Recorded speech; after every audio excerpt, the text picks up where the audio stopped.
शिवराय. जय जिजाऊ. जय शिवराय.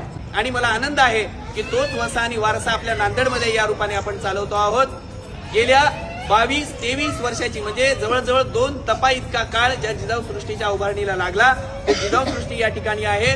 2002-3च्या आसपास ज्याची भूमिपूजन या ठिकाणी झाले, ज्याची पायाभरणी झाली, त्याचं 2024 मध्ये लोकार्पण या ठिकाणी झालं. इतक्या दिवसामध्ये वेगवेगळ्या पद्धतीचा अभ्यास करून महाराष्ट्रामध्ये एकमेव असणारी जिजाऊ सृष्टी आदरणीय अविनाशदादा कदम यांच्या संकल्पनेतून, त्यांच्या कष्टातून, त्यांच्या मेहनतीतून या ठिकाणी उभी राहिली. आपल्या आयुष्यातली उमेदीची वर्ष सगळी त्यांनी या जिजाऊ सृष्टीसाठी दिली. आणि म्हणून या तमाम महाराष्ट्रामध्ये नव्हे, तमाम भारतामध्ये एकमेव आणि एकमेव अशी जिजाऊ सृष्टी या ठिकाणी आपल्याला पाहायला मिळते. इतक्या सगळ्या शिल्पांच्या माध्यमातून हा इतिहास येणाऱ्या नव्या पिढ्यांना कळतो.